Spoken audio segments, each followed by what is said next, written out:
As promised, we are going to resume our study on the book of Exodus. Last week, we started on it, and we only had actually the intro because to prepare us for the better understanding, we had to review Genesis 1 for us to see clearly why we have to leave Egypt. Because from Genesis, we see that Egypt, where man banished Adam after he sinned, is a place that is going through judgment. Two judgments, judgment of water and judgment of fire, which is eternal judgment.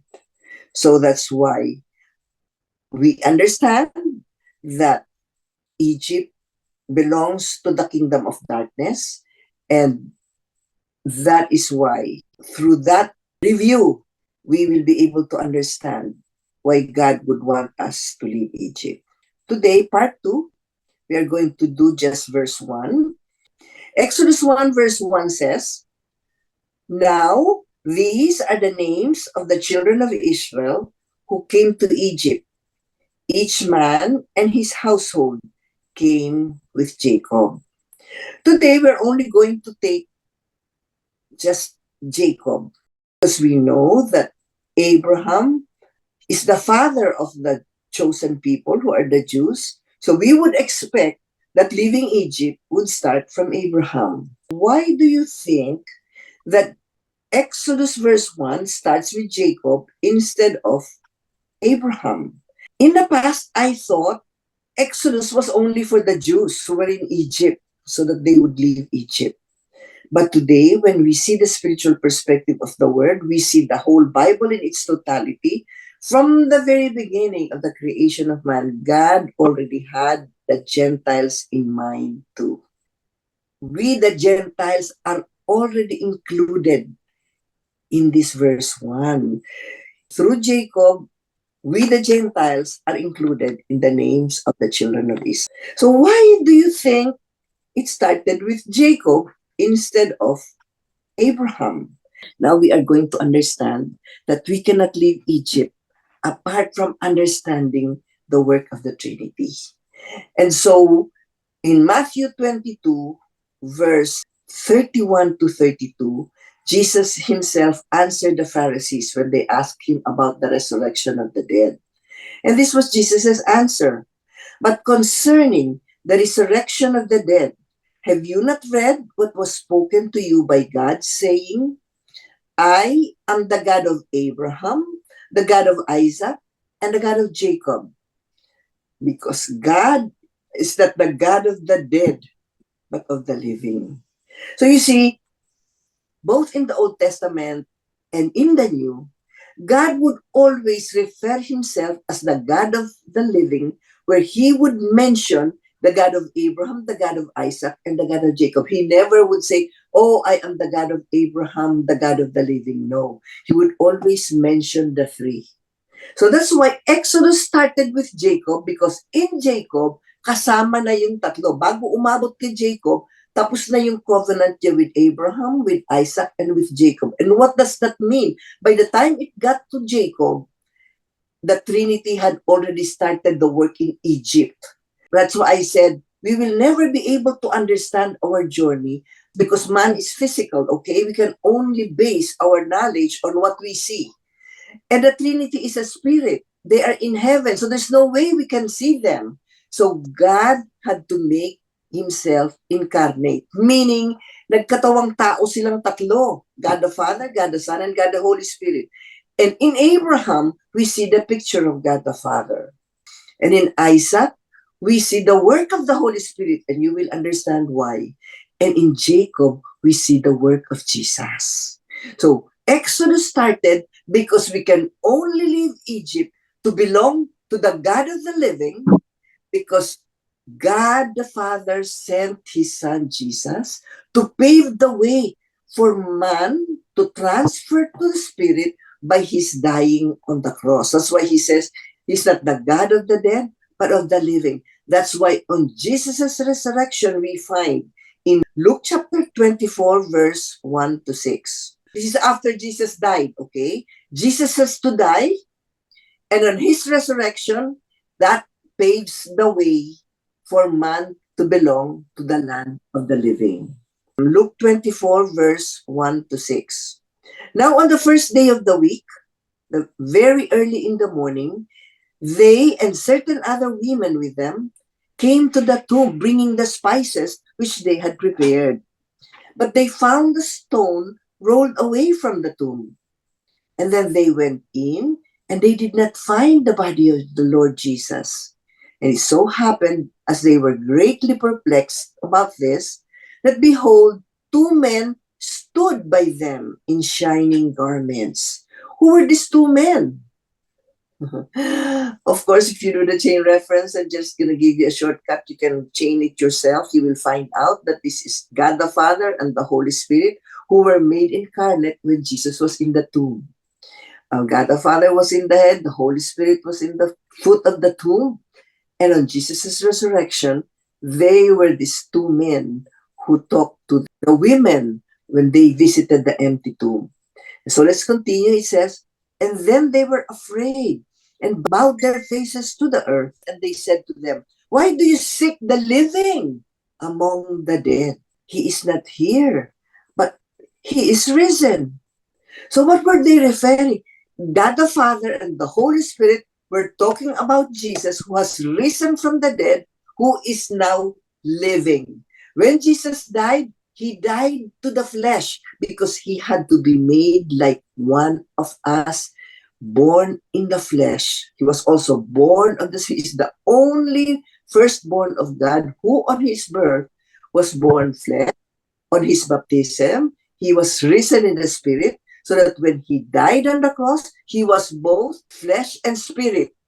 So that he had to show that he had to die to bear our sins so that we can follow him now to the cross, to die to our flesh, and be risen in the land of the living. So Egypt is the land of the dead. Why? Because in Egypt, Satan is God. The Son of Man must be delivered into the hands of sinful men and be crucified, and on the third day rise again. I want to emphasize this last verse because we see Jesus was crucified. Later, we are going to find out that it was the Father's will who pierced the heart of Jesus. It was the Father who put the fires above to put Jesus on the pit, to burn him there, to get our judgment, to pay for the penalty of our sins. So that we, like the Son of Man, we can now be crucified when our flesh dies and be risen in the Spirit because Jesus has already paid for our sins. And when he asks us to leave Egypt, he gives us that righteousness so that as we go through our death, we are going to be risen in the land of the living. It now shows us the pattern. If Jesus was delivered in the hands of sinful men to be crucified, you and I will have to follow Jesus to the cross, to die to the flesh. Now, maybe if today, I hope it's going to be clear how it is to die to the flesh. To die to the flesh is leaving Egypt. We cannot do it on our own. It is the Trinity who's going to do it. And how? He will deliver us into the hands of sinful men too. Meaning yung mga tiga-Egypt ang gagamitin ni Lord to inflict our hearts, to allow us to go through pain or through whatever sufferings. It is God who delivers these sinful men to allow us to be crucified in the flesh. So when we see that, our role is to see that, oh, the Trinity is working. Mamaya makikita natin clearly kung kailan nagtatrabaho yung Father, kailan nagtatrabaho yung Holy Spirit, kailan nagtatrabaho si Jesus. Pero when we are going to sa demolition of the heart and yugyugan sa pagdating sa ating wilderness experience, instead of us praying for the solution of the problem, makikita natin that the Trinity is working towards the preparation of the ground of our hearts para makalipat tayo sa land of the living. Because unless the flesh or the original seed, the heart that we inherited when we were born, came from the first Adam, it has to die to the ground. It has to be crucified with Jesus.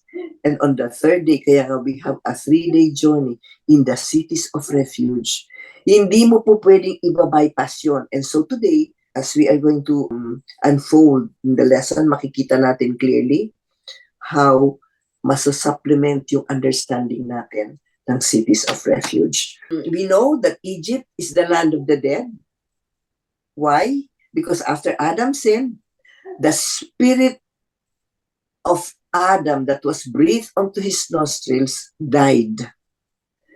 And then he was banished to earth, which came from the waters below. Alam natin, ang waters below, dyan ang ginawa ang earth, na separate lang ng temporarily ng dry land. Pero saan yan babaksak? Babaksak din yan sa hell. Kung hindi ka umalis ng Egypt, babaksak yan ng hell.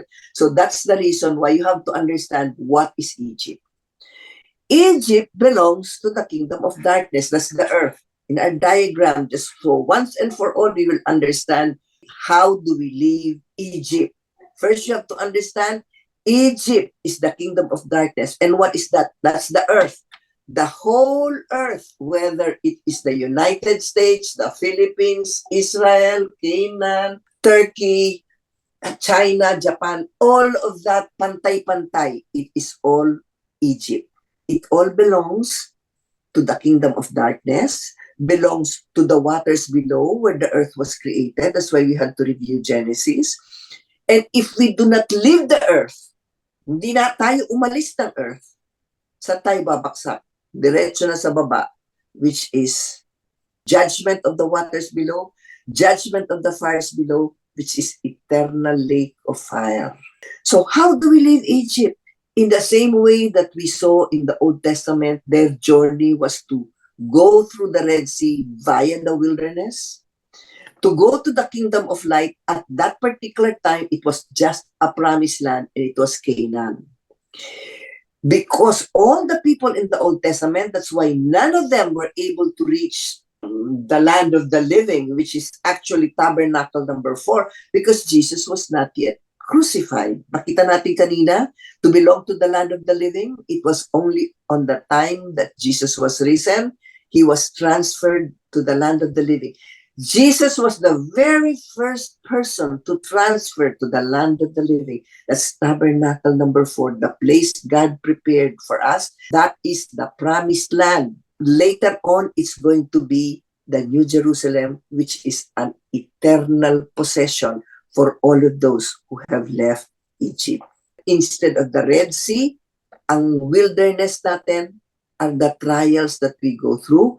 It's still parallel to the 3 days in the cities of refuge that the Old Testament saints have been through. Why we have to leave Egypt? Because the Spirit of God in our hearts is dead. We have to go, leave Egypt, where the Spirit of God will be made alive in our hearts. Otherwise, we will not be able to go to God's house. So this is what it means to leave Egypt, is to transfer from darkness to light. And we see the clear instructions God gave to our father Abraham. Sa kanya na binigay maliwanag yung instructions nung sinabi ni God kay Abraham in Genesis chapter 12 verse 1. The Lord said to Abraham, get out of your country. Ano yun? Get out of Egypt. Get out of earth. Get out from your family. Meaning yung heart mo, tatanggalin yung Egypt out of your heart. Ano yun? Lahat ng pumasok sa heart. Everything that you love. Everything that the physical heart loves. God will have to cleanse that heart. And then you have to leave your father's house. When we were created, we belong to the seed of Adam. Kailangan we have to belong to the seed of the second Adam, who is Jesus. So those are the 3 components, the 3 requirements for us to be able to leave Egypt.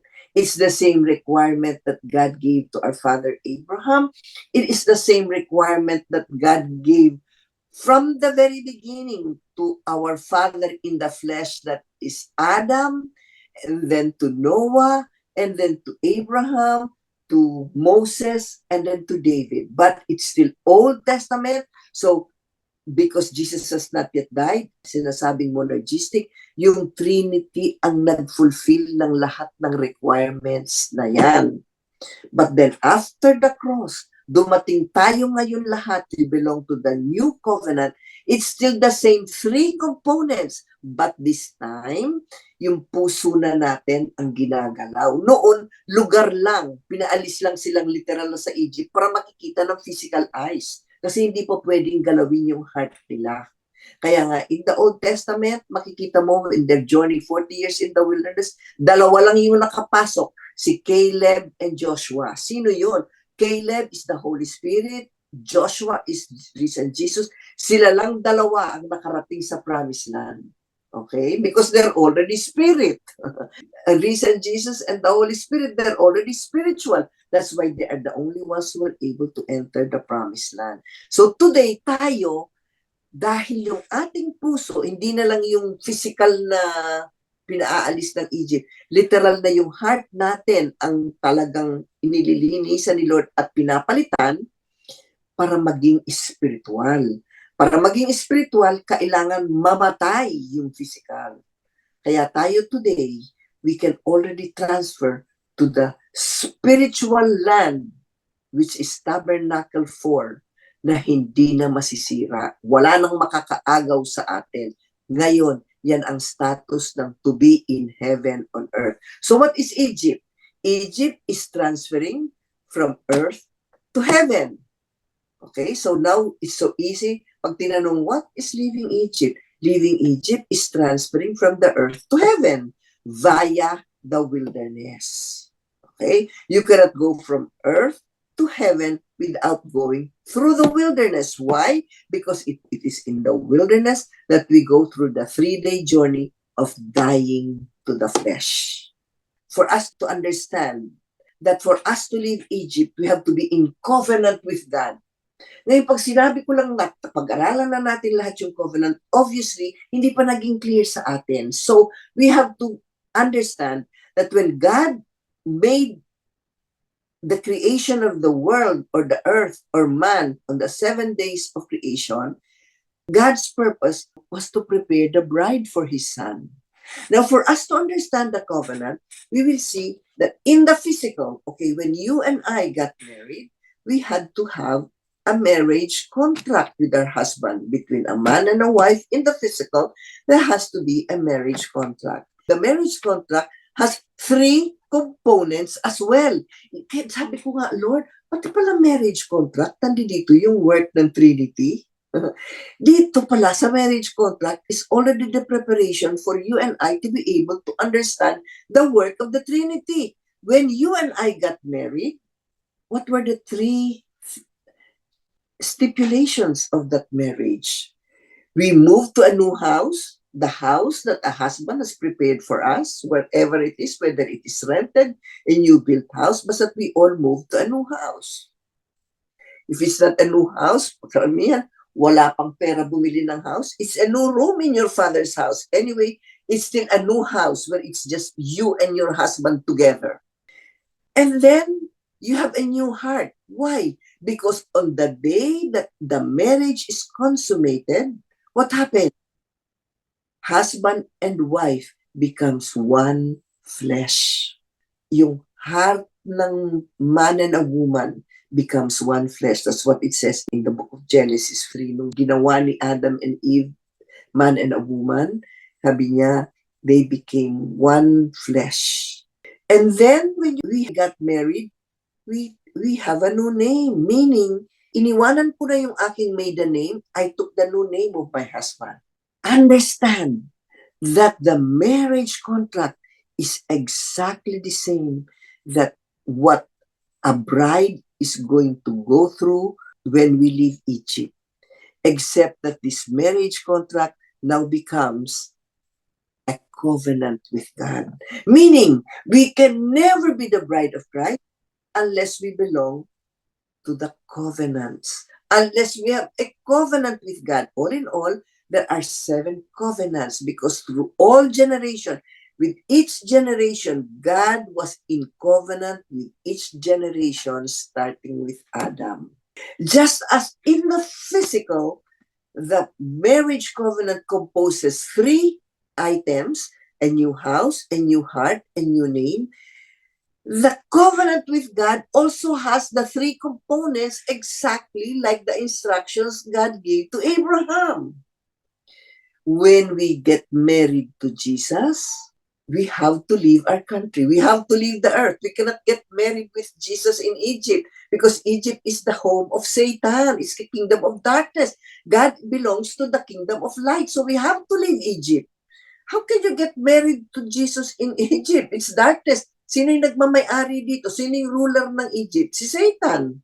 So we have to leave Egypt to belong to a new house, like in a marriage, physical. We have to leave your people, meaning once you started leaving Egypt, makikita mo, sino yung una mong mga kalaban? Yung members ng family mo, yung mga best friends mo, lahat sila, pag nagpalit ka na, sila yung gagamitin ni Lord.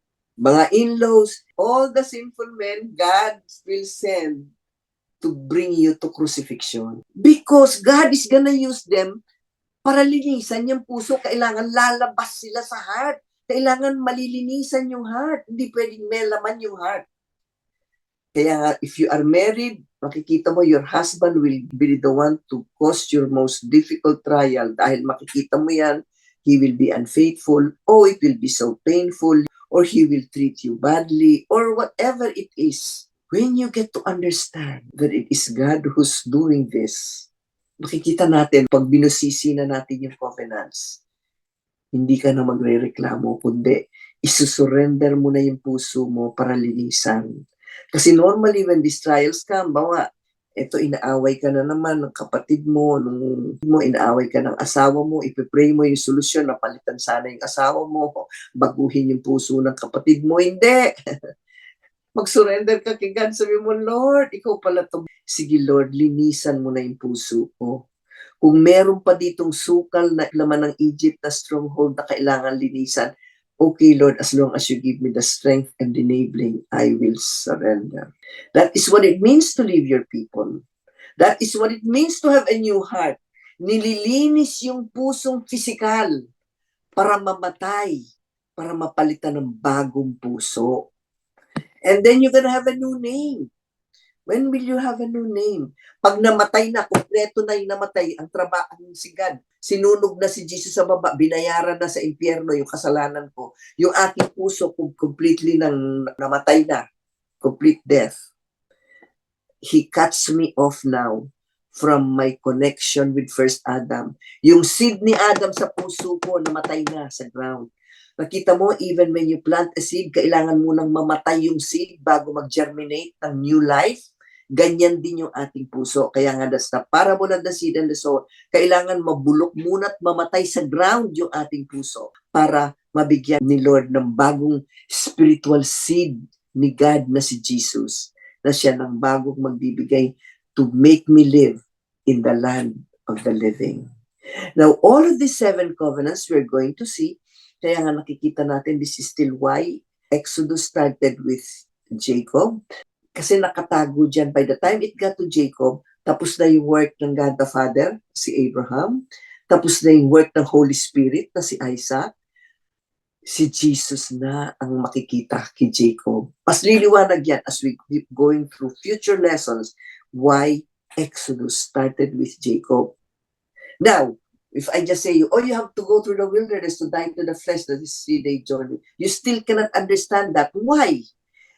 The same way in the Old Testament is still the same way today. Man can never do it with our own effort. So how can we have it? Only through unveiling of the word. Ano pa ibig sabihin ng unveiling of the word? Okay, now we are going to see the definition of unveiling. We can never leave Egypt apart from the unveiling of the word. Unveiling is seeing the work of the Trinity in the transformation of the heart of the bride from darkness to light. So walang unveiling kung wala kang nakitang Trinity. I always point, this is the work of the Father, this is the work of Jesus, this is the work of the Holy Spirit when they are changing our hearts. Maski ano pang verse dyan, makikita mo, kailangan lalabas yung work ni Jesus, yung Holy Spirit at God the Father. Pag nakikita mo yung work nila, napapalitan yung heart. Kasi akala natin, ang paglabas natin sa Egypt, work natin. Hindi! Maski anong gawin mong magpakabanal, obey yung Ten Commandments, you can never leave Egypt if you have never seen the unveiling of the work of the Trinity from the time you are in Egypt.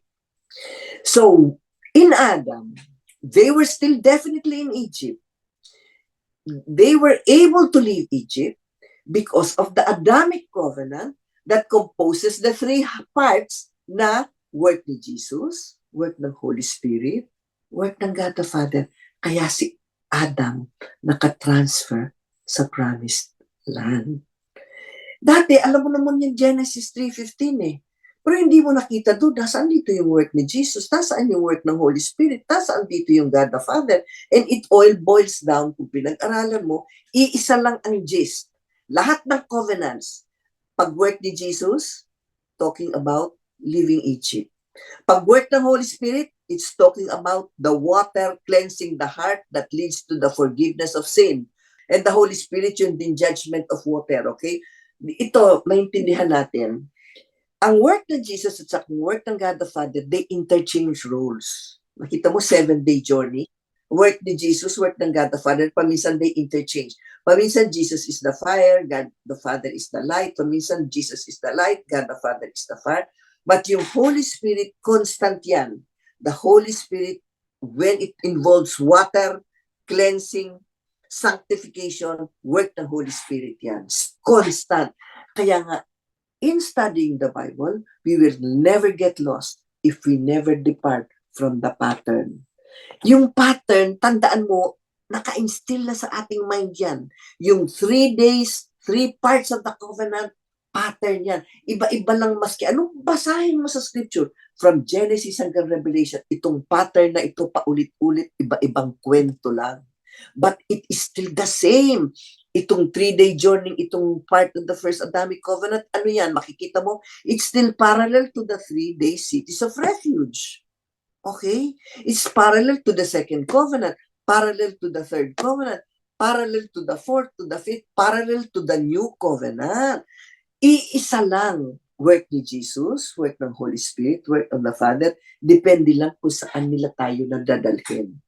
When we are in Egypt, the Trinity will have to work. Ito na nga yung work niya, Adamic covenant.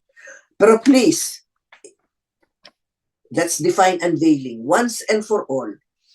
That when you teach, hindi siya sasabihin mo, oh, here, the unveiling of the word. Hindi mo naman pinakita, nasaan si Jesus, nasaan yung Holy Spirit, nasaan yung God the Father.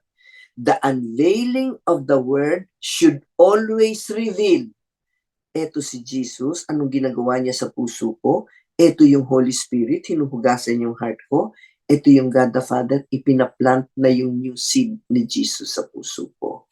But in Egypt, ang ginagawa lang muna nito, God is preparing the heart to be able to leave Egypt. Those are the first 3 days. Nasa Egypt pa sila, hindi pa nakakaalis. Okay? So itong first Adamic covenant, nasa Egypt pa, hindi pa sila nakakaalis. But you will already see the work of the Trinity dito sa binigay na covenant kay Adam.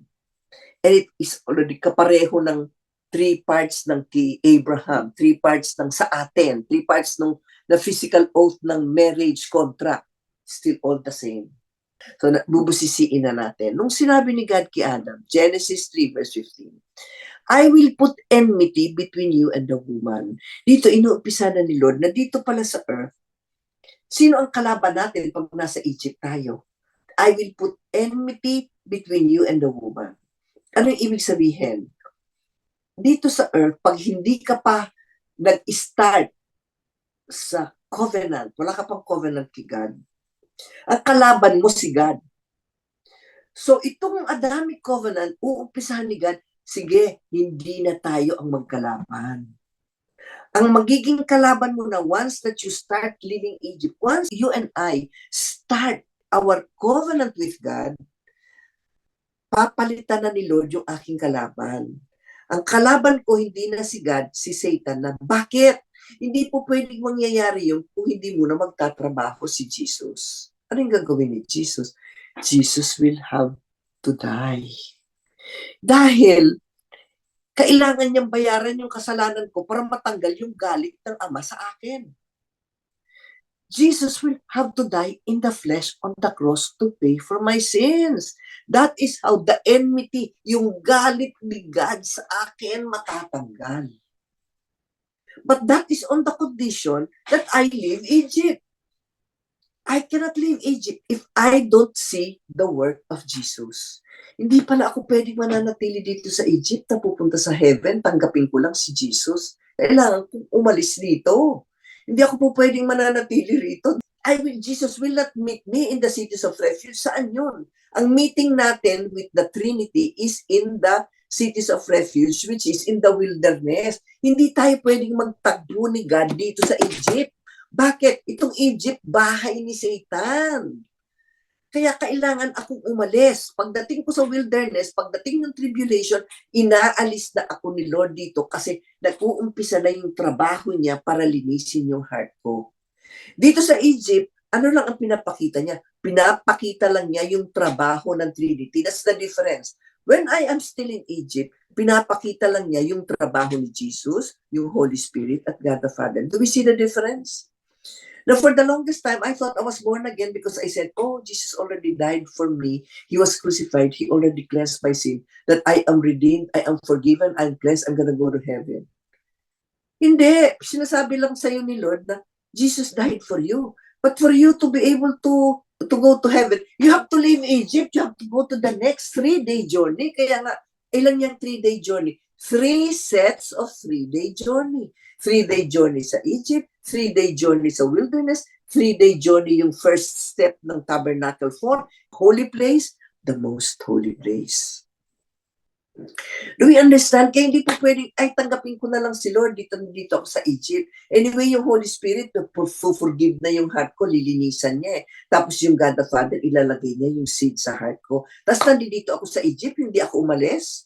Hindi pwede. Kaya nga, we have to leave Egypt. This Adamic covenant is equivalent to the stipulation that was given to our father Abraham. Yung counterpart dito sa right, when woman versus Satan, this is equal to leave your country. Meaning, kailangan ka paling umalis ng country mo for Jesus to be the one to pay for the penalty of your sin. You have to leave Egypt. Number 2, I will put enmity between your seed and her seed. Yung seed ni Eve, forward-looking to Mary na si Jesus, yung seed ni Satan at saka yung seed ni Mary, magkalaban. Yung dalawang seed. Ano yun? The sons of man and the sons of God maglalaban. Kaya nga nakita mo kanina, ano yung cleansing the heart? Sino yung kalaban mo habang nililinis ng Holy Spirit yung puso mo? E di yung sons of man na hindi pa umaalis ng Egypt, sila yung magtitribulate ng heart mo. Sino yun? Yung in-laws mo, yung asawa mo, yung mga kapatid mo na hindi pa umaalis ng Egypt, sila yung lalaban, titira sa puso mo. Kaya nga, sons of God versus the sons of men is equivalent to leave your people. Sino yung kalaban? Family. Kasi nililinis yung heart. Kanino work yan? Work ng Holy Spirit kasi nililinisan yung ating heart.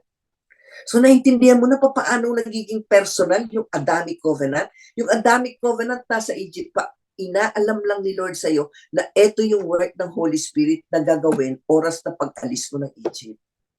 And then the third, ano sabi niya? He shall bruise your head and you shall bruise his heels. Ano to? God the Father will decapitate the head of Satan. Pero si Satan, gagamitin niya yung mga tauhan niya para i-tribulate yung iyong heel. But that's okay, heel mo lang yan. Hindi ka naman mamamatay. I-tribulate lang. May purpose din si Lord dyan para mamatay ng kompleto yung seed ni Adam sa'yo. Kaya nga, you can now leave your father's household.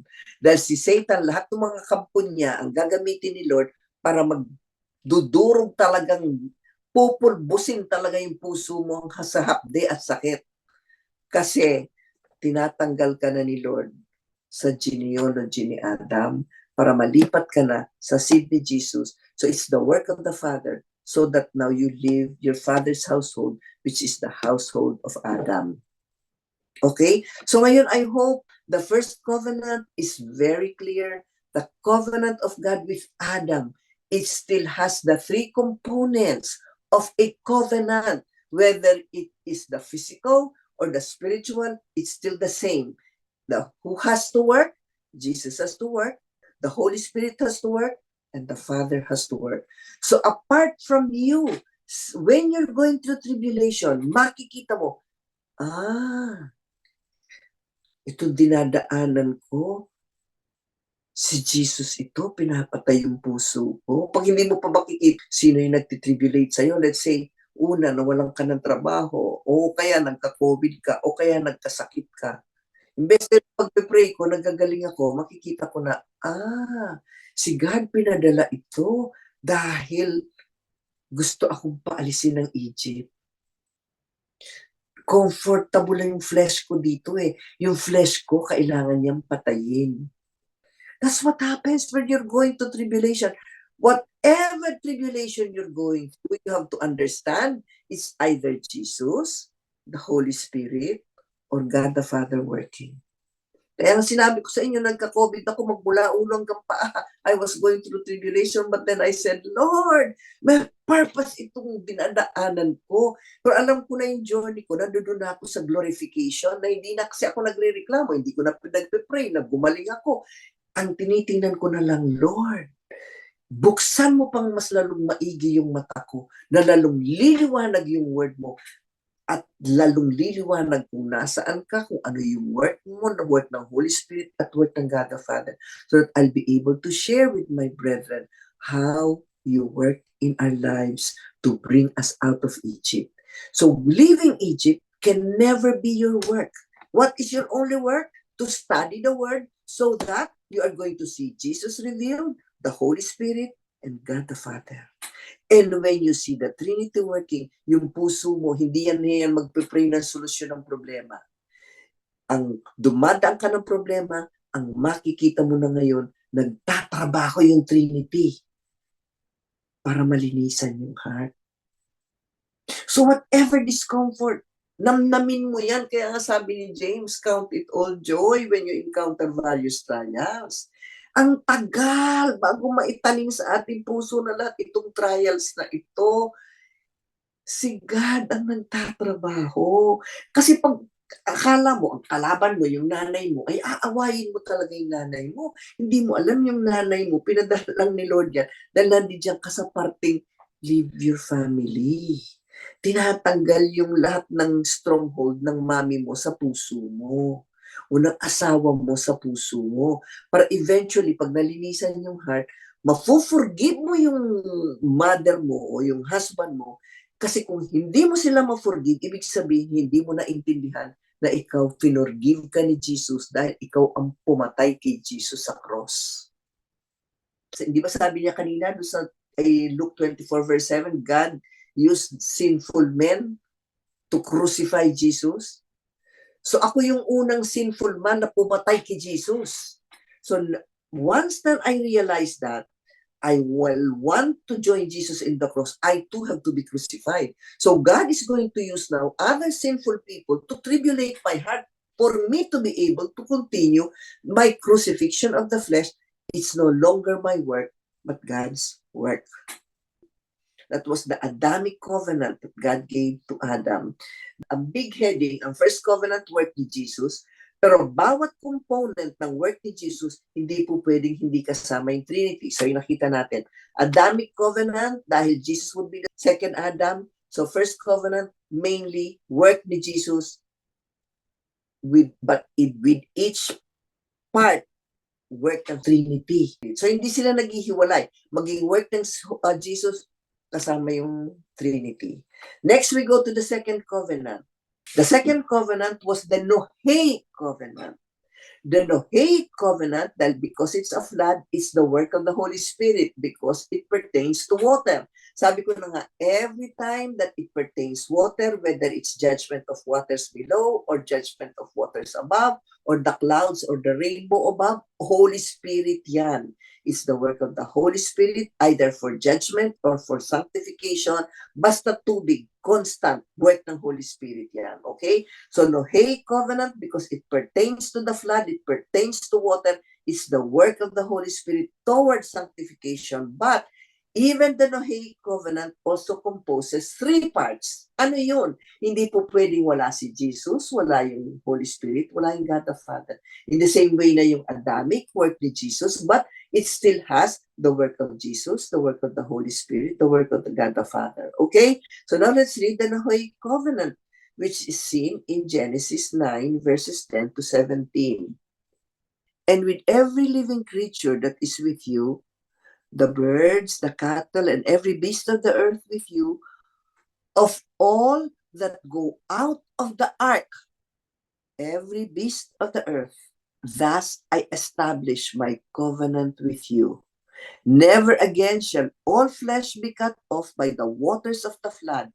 Never again shall there be a flood to destroy the earth.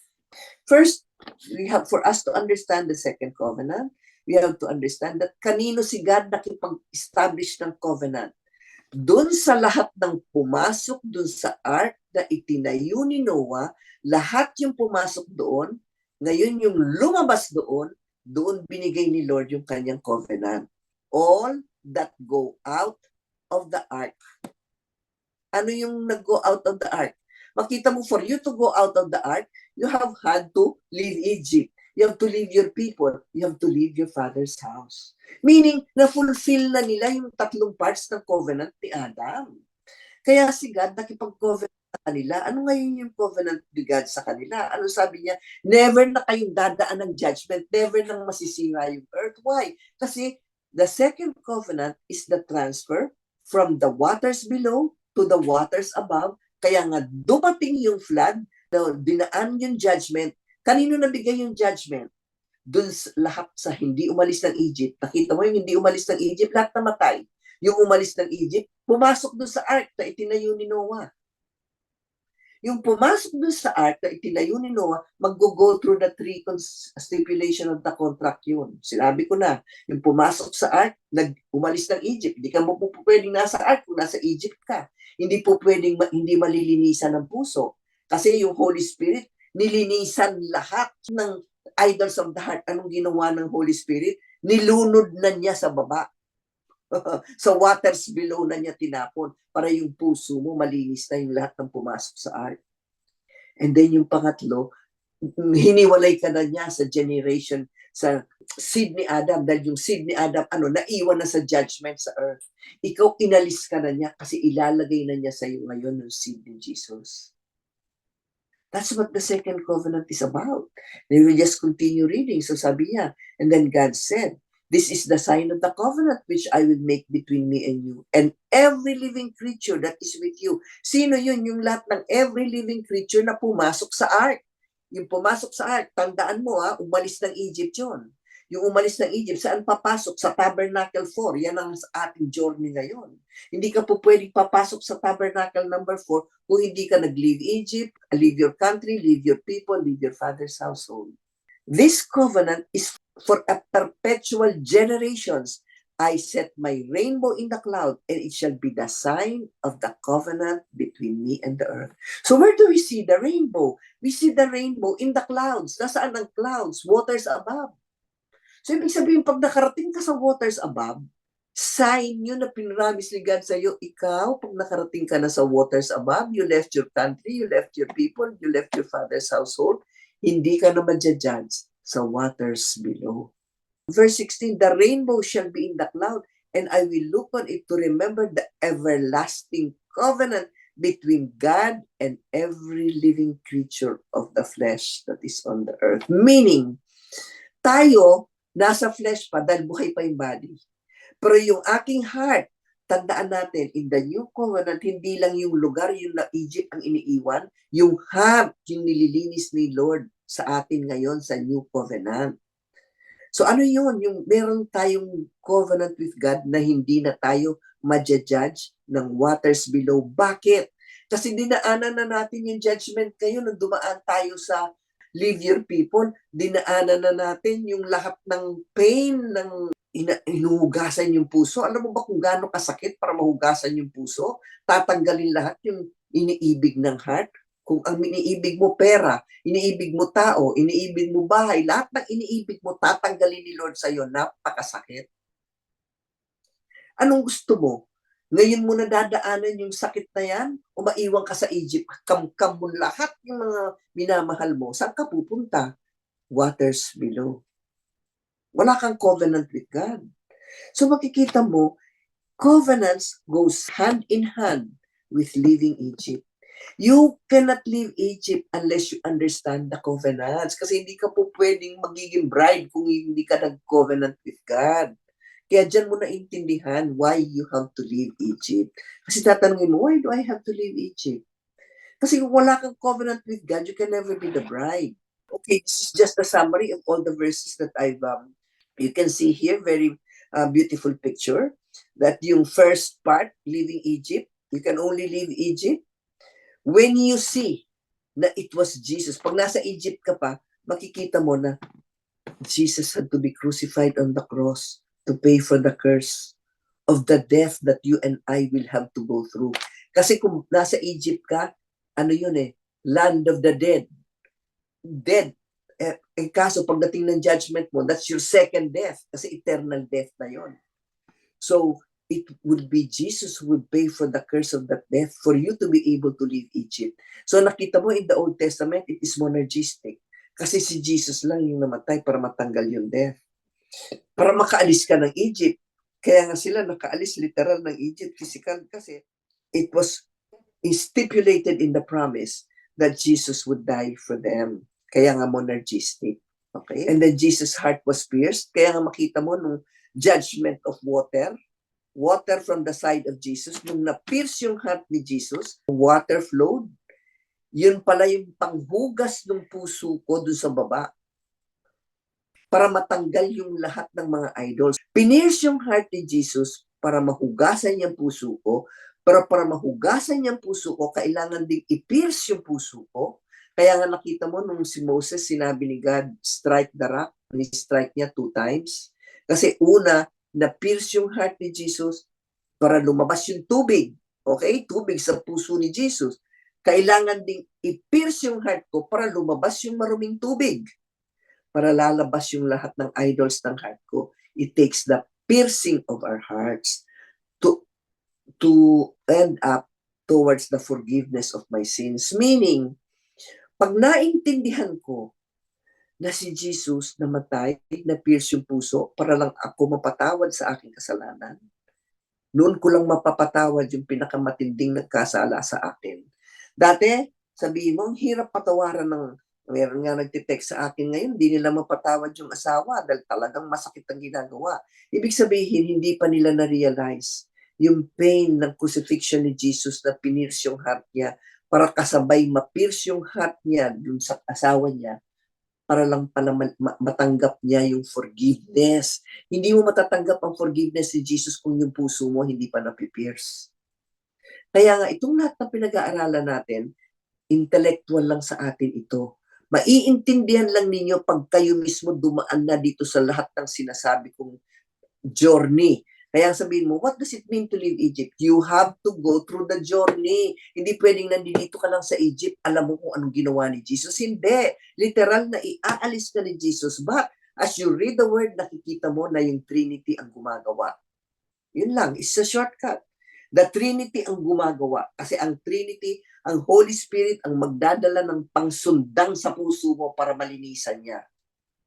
Si Jesus ang magdadala ng kung anumang sakit ang dadaan sa flesh mo para yung flesh mo. Yung flesh ng heart, I'm not talking about yung flesh nitong katawan ko, pwedeng katawan ng flesh ko, pero yung flesh ng heart ang pinapatay. And then makikita natin later that is the God the Father who will be holding the fire or the judgment na ibibigay niya kay Jesus. Yun ang katapat na parang sinusunog yung puso ko. So yun ang Noahic covenant. Iba-iba lang. Ang main focus lang ng Noahic covenant is the flood to show us clearly the cleansing of the heart, which is the work of the Holy Spirit. Yun ang Noahic. Now we go to the Abrahamic. We already know the Abrahamic covenant. Naging clear na. Kasi yung Abrahamic covenant, nasa Genesis 12, very clear na. Sabi ni God kay Abraham, leave your country. Alam na natin tapat ng marriage contract. Leave your new home. This is a new house. Di ba ang marriage contract? The husband will bring us to a new house, belong to a new heart when we consummate the marriage, and then he will give us a new name, and kay God the Father, he will give us a new seed. So Genesis 12, it's leave your country, leave your people, leave your father's household. And now we understand we can never leave Egypt apart from having a covenant with God. And to have a covenant with God, we have to read scriptures so that pag nakita natin yung ating binabasa, yung na-expose yung trabaho ni Jesus, yung trabaho ng Holy Spirit, trabaho ng God the Father, hindi ka na magre-reklamo pag dumadaan ka ngayon ng tribulation. Kasi alam mo kung sino yung nagpapadala ng tribulation na dinadaan. Yung Abrahamic covenant started with Genesis 12 verse 1, but kinontinue ni Lord ulit, nirepeat niya yung covenant dito sa Genesis 17 verses 1 to 15 ang ating babasahin, when Abraham was already 99 years old. Why 99? 7 means completion and perfection. 9 means completion, perfection, and finality. Yun ang meaning ng 9. Ito double 9. So this is when the Lord appeared to Abraham. When it says the Lord, it talks about the Trinity. But part ng Lord, si God the Father. Kaya nga nakita mo, sabi ko, why did we start Exodus with Jacob? Kasi with Jacob, tapos na yung covenant with Abraham, work ng God the Father. Tapos na yung work ng Holy Spirit, covenant niya with Isaac. Covenant niya with Jacob, kay Jesus na yon. So na-appear na si Lord. Meaning, pag nakita mo na yung God the Father, Holy Spirit, Jesus, Lord na yon. Pag nakita mo ng Lord, lalabas na si Moses. Moses is the human Jesus. Si Moses, nung dumating, dalawa yung role. For us to see the incarnate human Jesus, and for us to see a human na na-transform na yung heart na pwede nang maging light bearer, one who is now living in today's age. It's like a picture of Moses who is now a human Jesus. But before Moses came, makikita natin si Jacob lang muna dahil si Jesus yon. So I am just repeating that for us to understand why Exodus started with Jacob instead of Abraham. Sabi niya, I am Almighty God. So kay Abraham, nagpakilala lang si God as Almighty God. Walk before me and be blameless, and I will make my covenant between me and you and multiply you exceedingly. And Abraham fell on his face and God talked with him. So okay, whenever we are in covenant with God, kaya nga doon mag-uumpisa that God will talk to you. Kasi nga doon mo unang makikita si Jesus, yung Holy Spirit, God the Father. Dito nangungusap na si God sa'yo, kaya yung puso mo pwede na siyang palitan. Yung puso mo never yan mapapalitan hanggang hindi mo narinig yung Holy Spirit, God the Father, and Jesus. And that is what I mean by the unveiling of the word. Pag binasa mo yung scripture, titibok yung puso dahil parang si God mismo nangungusap sa iyo, meaning nagiging buhay ang scriptures, hindi na lang siya historical. Doon pa lang sa Adamic Covenant, doon sa Genesis 3 verses 15, nangusap sa atin. Dahil nakita natin yung laman ng covenant kay Adam, nakikita natin pala trabaho ni Jesus, trabaho ng Holy Spirit, trabaho ng God the Father, to prepare man's heart to be able to leave Egypt. Dito ngayon, God is talking to Abraham. So let's continue. Verse 4, as for me, behold, my covenant is with you, and you shall be a father of many nations. No longer shall your name be called Abram, but your name shall be Abraham, for I have made you a father of many nations. Bakit many nations? Kasi pala kasama na tayo dito, kasama na yung Gentiles, kasama ng lahat. Dahil through Abraham, Isaac, and Jacob, sasama na lahat yung lahat ng nations na magpapalitan ni Lord yung lahat ng mga aalis sa Egypt, nagdadaan doon sa 3-day journey sa cities of refuge, lahat yung many nations na yan, magiging children of Israel under Jacob. I'll make you a father of many nations, and I will multiply you exceedingly I will make you exceedingly fruitful. Okay? Nung una, sinabi niya, I will multiply you immediately, pararamihin. Ang ibig sabihin ng exceedingly fruitful, mamumunga. Meaning, hindi lang yung bungang multiplication, kung hindi exceedingly fruitful, dahil from our heart, it will exude now the fruit of the Spirit. Pag naging spiritual seed ka na ni God, very clear, you are going to manifest in your life the fruit of the Spirit. Ano yun? The fruit of the Spirit is love, joy, peace, long-suffering, gentleness, goodness, faith, meekness, and temperance. 9 fruit of the Spirit you are going to have. Not by your own doing. Automatic yun dahil now, that is what it means by abiding in the Word. Meaning, yung heart mo ang nakatira na yung word na si Jesus dahil binuhay nung namatay yung aking physical heart, nahugasan ng Holy Spirit, na itanim na yung seed ng God the Father, na itanim na yung seed ni Jesus. That is what it means to abide in God's word. That is what it means by abiding. How can you abide in God's word? You have to leave Egypt. How do you leave Egypt? You have to be in covenant with God. And what does it mean to be in covenant with God? You have to have the unveiling of the word. And what does it mean to have the unveiling of the word? As you are faithful in seeking His word daily, God is going to reveal Jesus, God the Father, the Holy Spirit, kasi silang lang tatlo ang pwedeng magtrabaho sa puso mo para makaalis ka sa Egypt. Wala kang ibang magagawa. Ang kailangan mo lang gawin, kainin mo yung word. At pag nakita mo nang gumalaw yung Trinity, automatic yun, yung puso natin napapalitan na. Verse 7, I will establish my covenant between me and your descendants after you in their generations for an everlasting covenant. So yung covenant ni God, hindi lang pang noon kay Abraham. It's an everlasting covenant to be God to you and to the descendants after you. So that everlasting covenant was not just to Abraham, it is also to all his descendants. Sino yan? Kasama na ikaw, kasama na ako. Kaya itong Genesis 17, hindi lang para kay Abraham, pati sa iyo at sa akin. Kaya nga lulukso yung puso mo, parang mag nakikita mo, wow, kasama na pala ako dito pag nag-join ako. Pag nag-join ako kay Adam, nung pag-alis niya sa Egypt, sa first covenant ng Genesis 3:15. Kasi naintindihan ko na ano yung ginawa ni Jesus, ano yung ginawa ng Holy Spirit, ano yung ginawa ng God the Father. Nung naintindihan ko, nung hey, covenant, yung judgment ko, kinuha lahat ni Jesus. Yung judgment ng water at saka judgment of fire.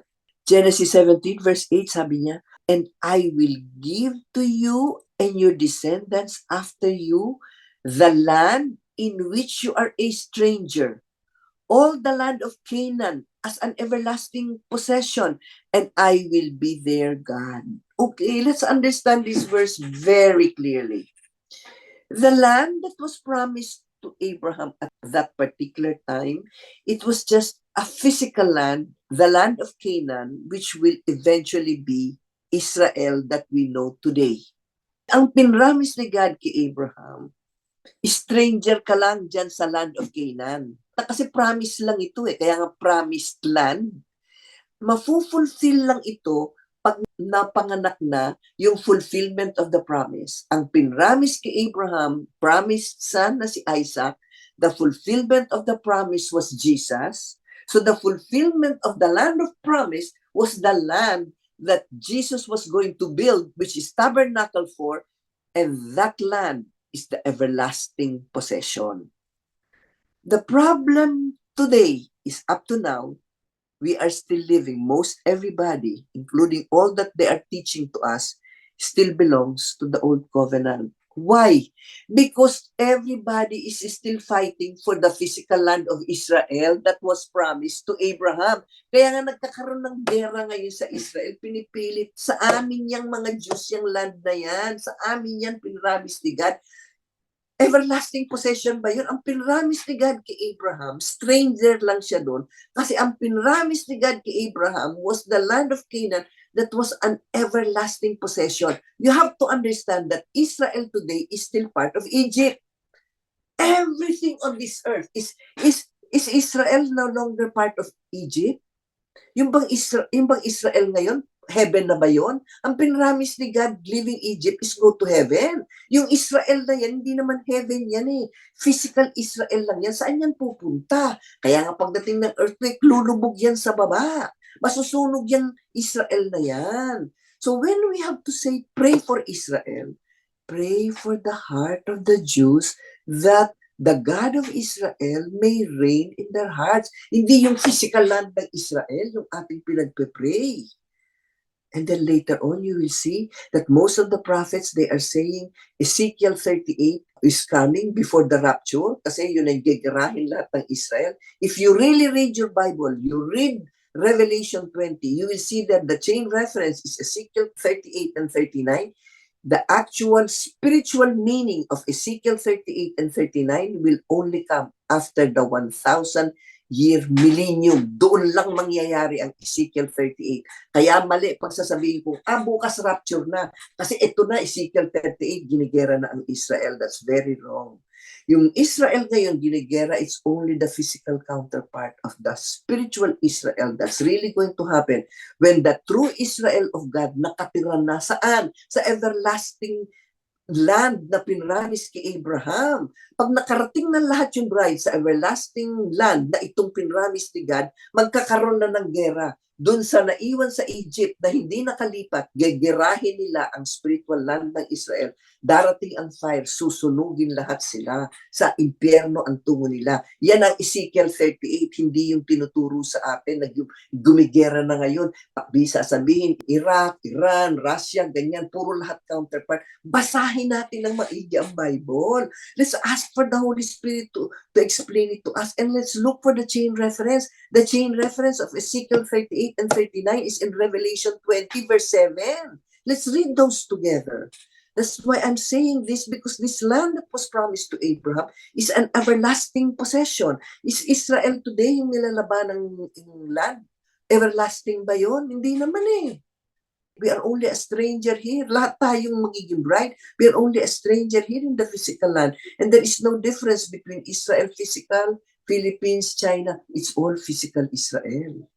And then verse 9, and God said to Abraham, as for you, you shall keep my covenant, you and your descendants after you throughout their generations. This is my covenant which you shall keep between me and you and your descendants after you. Every time it says, Abraham, between you and descendants after you, kasama tayo doon. Makikita natin yan in our lesson next week. How the Gentiles will be included in the descendants of Abraham. Every male child among you shall be circumcised, and you shall be circumcised in the flesh of your foreskins, and it shall be a sign of the covenant between me and you. He who is 8 days old among you shall be circumcised. 8 days, why? Because 8 days is a new beginning.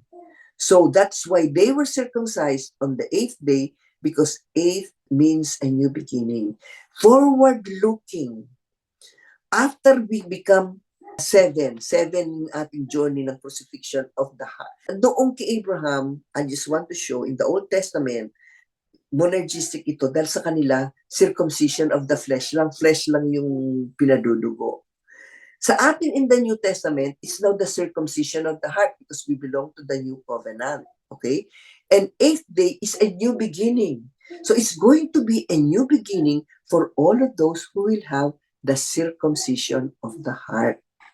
Yung sino ang magkakaroon ng circumcision of the heart? Yung nagkaroon na ng new covenant. Ano yun? Naka-leave na ng Egypt, naka-leave na ng family, naka-leave na ng father's household.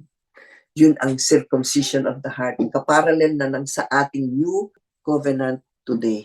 Let's continue. Verse 13, he who is born in your house and He who is bought with your money must be circumcised, and my covenant shall be in your flesh for an everlasting covenant. And the uncircumcised male child who is not circumcised in the flesh of the foreskin, that person shall be cut off from his people because he has broken my covenant. So, in the time of Abraham, like I said, flesh pa lang because they were waiting for Jesus. Because si Jesus lang yung magta-transfer ng circumcision of the bride and male and female pwede nang i-circumcise yung puso. Sa Old Testament, male lang kasi it is waiting for Jesus who is the male child who will provide for the circumcision of the heart. Okay? Dito, circumcision of the flesh lang dahil waiting for Jesus who will provide for the circumcision of the heart in the new covenant after his crucifixion. When he is risen on the first day of the week, he is going to transfer us to the land of the living, where the land of the living, lahat ng tao na magiging bride, nakalive na ng Egypt, pwede nang mamatay yung flesh na heart. So pwede nang manirahan doon sa bahay na pinramis ni God na everlasting. Ano yun? Tabernacle 4 na on the day of rapture, ililipat na lang sa New Jerusalem, which is an everlasting possession. It is a Jerusalem that will never fade away, that will never burn. Okay? That is the land that was promised to Abraham. It is not a physical land that will burn on the waters and the fires below because it still belongs to the earth. Okay, now let's go to Genesis 22. This still pertains to Abraham so that we are going to see the work of the Father. Okay, we're gonna end with this. Genesis verse 22 to 2 to 5, sabi niya, and then he said, take now your son, your only son Isaac, whom you love, and go to the land of Moriah and offer him there as a burnt offering. No, on one of the mountains of which I will tell you. This is a picture of God the Father and Jesus. Kasi kung hindi natin nakita si Abraham as the father of the chosen people and Isaac the promised son, hindi natin maiintindihan ang crucifixion na ginawa ni Jesus with spiritual eyes. Kasi ito pinapakita ni God in the flesh. Ano yung Moriah? It's parallel to Calvary. Parang sinasabi niya, oh, this is the God the Father sending His Son Jesus to Calvary, okay? To be burned. Kaya nga, burnt offering kasi si Jesus pala yung masusunog sa hell in our place. On one of the mountains, when I go now to our further lessons sa book of sa Exodus, makikita natin when we come to the mountains, there are 3 mountains. Pero ang first mountain nating mai-encounter is Mount Moriah, which is equivalent to Mount Calvary. So, verse 3 sabi niya, so Abraham rose early in the morning and saddled his donkey. Makikita natin, Jesus on his way to Jerusalem was saddled on a donkey. And 2 of his young men with him, and Isaac his son. And he split the wood for the burnt offering and arose and went to the place. And we know that that wood is the cross because Jesus would hang on the cross in Calvary. And he went to the place of which God told him. Then on the 3rd day, Abraham lifted his eyes and saw the place afar off. And Abraham said to his young men, see, makikita mo, always 3 days dito sa Egypt para ipakita ni Lord sa atin yung 3 gagawin niya.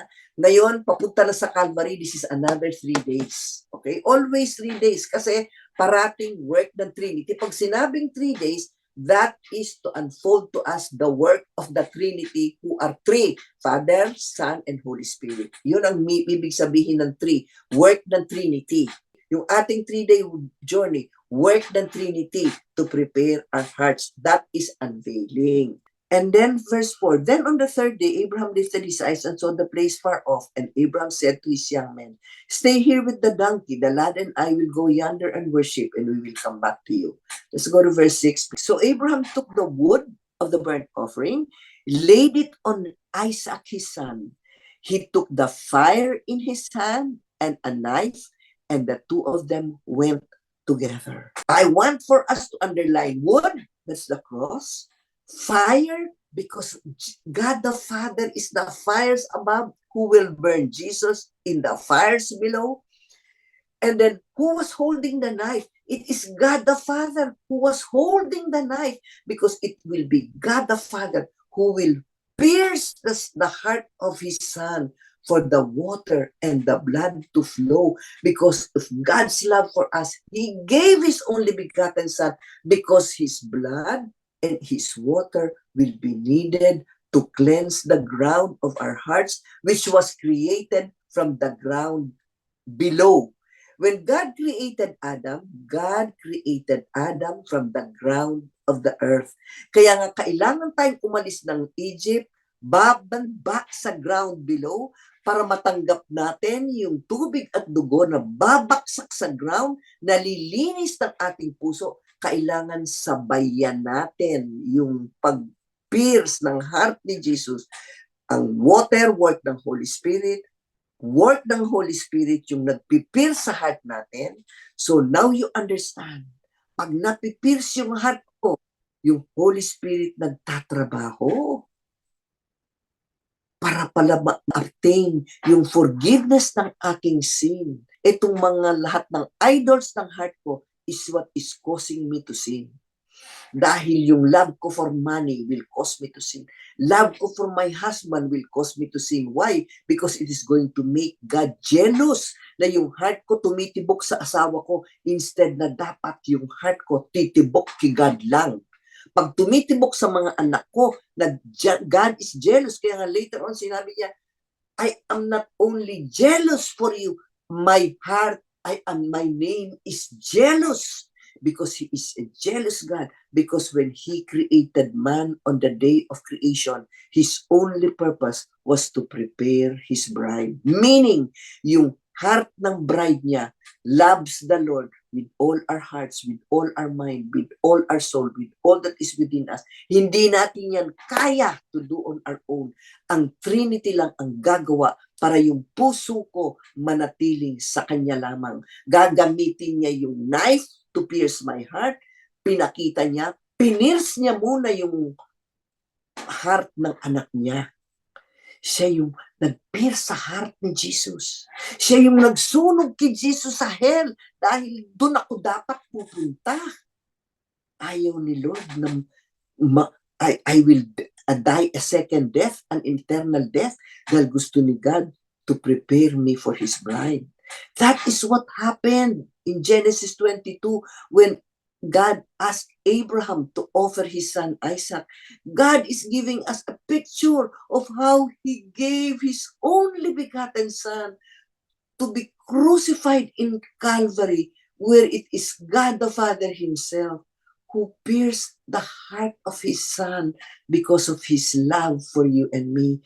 And He used the heart of the soldiers who were still sinners at this time, all those who were still under the rulership of Satan. Kasi si Satan, deceiver, akala niya pag pinatay nila si Jesus, mananalo na siya dahil wala na silang ruler. Nagkakamali si Satan.